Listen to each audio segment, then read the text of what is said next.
The smell of the Neo-London gutter was a persistent blend of ozone, decaying matter, and stale synthol. Cage, known simply as the Gutter King, didn't notice the smell anymore. It was the scent of his domain, the labyrinthine utility tunnels beneath the city's glowing high arcs. Above him, the Ethereum Tower pierced the perpetual gloom, a monolith of chrome and glass that housed the wealth of the entire sector.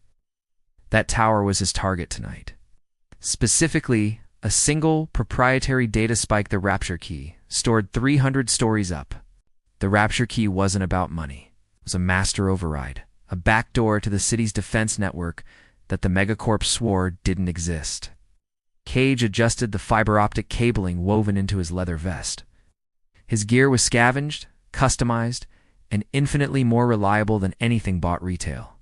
His companion, a small floating defense drone nicknamed Spike, hummed impatiently near his shoulder. "Easy, Spike. We run this low and slow until we hit the conduit," Cage murmured, his voice scratchy from years of breathing recycled air. The Ethereum Tower was guarded by Syndic Security, a corporate paramilitary force led by a man named Commander Thane. Thane was clean, efficient, and notoriously brutal. He considered the gutter inhabitants to be biological waste. Cage's motivation was simple. Thane's men had recently purged a section of the gutter, killing a dozen squatters and destroying Cage's primary cum relay. This wasn't just a heist. It was a declaration of war from the shadows. Cage knelt, his cybernetic eyes modded with an infrared filter scanning the junction box embedded in the damp concrete wall. The box housed the main power line for the entire lower quadrant of the Ethereum Tower. He pulled a specialized magnetic spike from his belt, its tip charged with a unique frequency designed to spoof the corporate firewall. The moment the spike connected, the air crackled with digital energy. Silent alarm was tripped, but Cage was already moving. Immediate hook. The infiltration. He had zero time before the tower's internal defenses locked down. He pushed through a maintenance grate, ascending a narrow, oily ventilation shaft that rattled with the tower's heavy vibrations. Spike, his drone, flew ahead, its tiny radar mapping the vent ducts and detecting pressure plates. The first layer of defense was the Whisper Network, a grid of laser sensors invisible to the naked eye. Cage held his breath, relying solely on the visual feedback from his optic implants, which painted the laser lines as faint red threads. He moved like water, fluid and impossible to grasp, twisting his body through the deadly matrix of light. A single misstep meant the system would inject him with neurotoxin, a death sentence packaged as an anti-theft measure. He reached a junction where the vent opened into a small, sterile supply closet on the 40th floor. Clear. No biometrics recorded yet. Cage Spike buzzed into his internal comlink. Cage exited the vent and immediately flattened himself against the cold metal of the closet door.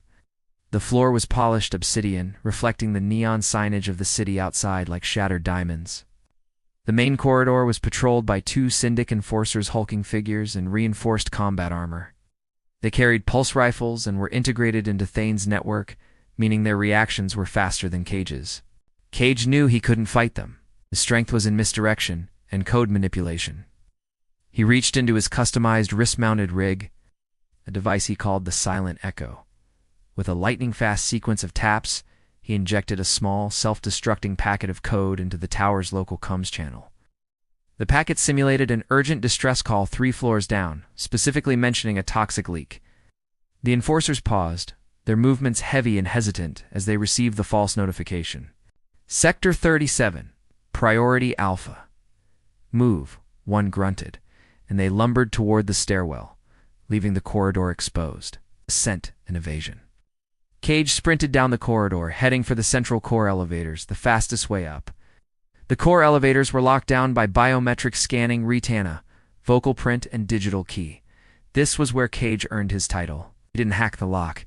He hacked the elevator itself.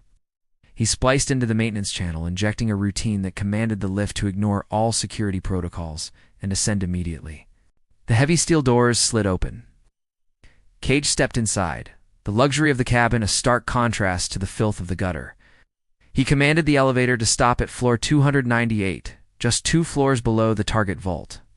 As the elevator shot upward, Cage felt a cold dread settle in his gut. Thane knew someone was inside now. He was no longer running against automated defenses. was running against a professional, methodical opponent. The elevator doors opened onto a pristine, empty administrative floor. The air here was scented with artificial jasmine and filtered to absolute purity. It made Cage feel violently out of place. He moved quickly to the emergency stairwell, calculating the remaining ascent. The stairs were rarely used and thus lightly monitored, but Thane would anticipate this move. Sure enough, a single high-resolution surveillance drone hovered silently near the landing of floor 299. It wasn't just recording, it was broadcasting a live feed directly to Thane. Cage froze, pressed into the shadowy alcove of the stairwell corner. "Hello, Gutter King," Thane's smooth, amplified voice echoed from the drone's speaker. "It's a long climb for a rat. Should have stayed where you belong." Cage did not reply. Talking gave Thane a target for voice print analysis and gave away precious time. Instead, Cage executed a small, devastating routine he'd saved. A ghost echo. The routine momentarily hijacked the drone's visual feed, looping a 2-second clip of the empty stairwell landing. The drone was still there, but Thane was watching an old image, giving Cage the crucial window he needed. Cage dashed past the drone, reaching the access door to floor 299. The door required a retinal scan. Cage pulled out a disposable, synthetic Aja, cheap mod he'd lifted from a street doctor. Tote. It took 2 agonizing seconds for the lock to recognize the false biometric and click open. He slipped inside the massive pressure door, his final barrier before the top floor. The core heist. Floor 300 was the executive suite, the silent, terrifying heart of the Ethereum Tower. The Rapture key was stored in a secure data vault, disguised as a minimalist, modern art installation in Thane's office. The office was enormous, with floor-to-ceiling windows that looked out over the entire glowing, endless city. Cage ignored the view and focused on the center of the room, a black, metallic, monolithic sculpture. He approached the sculpture. Spike immediately began a passive sweep, identifying the thermal regulators and the faint digital pulses of the vault. The security system here wasn't network-based. It was a hardened, localized quantum lock. It's impossible to hack remotely. Cage had to perform the transfer physically, produce the transfer modula, highly fragile crystal cube linked to his spine. He found the access port hidden near the base of the sculpture and carefully plugged in his crystal.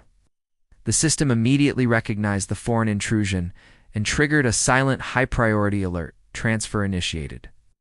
A progress bar, visible only to Cage via his implants, crawled across his vision. 1%. The lights in the office suddenly brightened, bathing the room in an aggressive white glare. Commander Thane stood in the doorway, flanked by 4 enforcers. Their pulse rifles raised and trained directly on Cage. Thane was immaculate, in a black, custom-fitted suit, his face a mask of cold corporate disdain. "Game over, Gutter King. This is your last run," Thane stated, a satisfied smirk playing on his lips. Cage remained focused on the crystal cube. The transfer was only at 15%. "You really thought you could come up here and steal from me? From the Ethereum?" Thane's voice was low and menacing. Cage finally looked up, his expression unreadable beneath the reflection of his cyber optics. "I thought I could take it, Thane.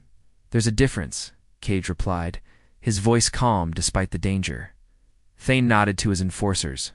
"Disrupt his neural link. Keep him alive for interrogation." As the enforcers raised their weapons, Kaji executed a final, desperate routine he had saved. Extraction and confrontation. It wasn't a defense routine. It was a distraction. Cage overloaded the power matrix for the entire 300th floor's lighting system. The office plunged into instantaneous, absolute darkness. The enforcers' targeting systems flickered, their infrared filters briefly useless against the sudden, total absence of light. Thane roared a frustrated command into his cum. Cage didn't hesitate. He pulled out 2 small, magnetized shock charges and threw them high and wide. The charges detonated, sending powerful, localized EMP bursts that scrambled the enforcers' neural links. They collapsed in a heap of sparking armor, twitching violently. Thane, less reliant on external armor, remained standing, pulling a heavy-duty energy pistol from his jacket. The light flickered back on. Cage was crouched near the vault, his crystal transfer cube now at 99%. Thane fired. Cage rolled, the searing energy beam missing his head by centimeters and vaporizing the wall behind him. Cage ripped the crystal free just as the transfer hit 100%. Success.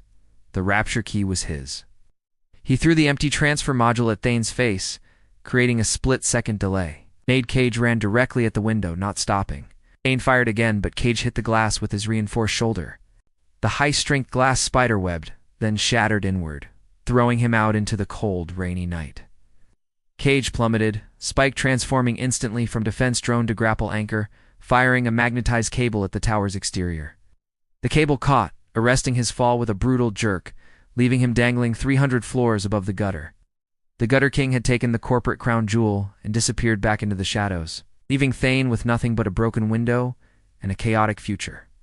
The moral of the low-life run isn't about the key. It's about drawing the line in the sand door in the gutter. Like, share, and subscribe to Storycraft Studio.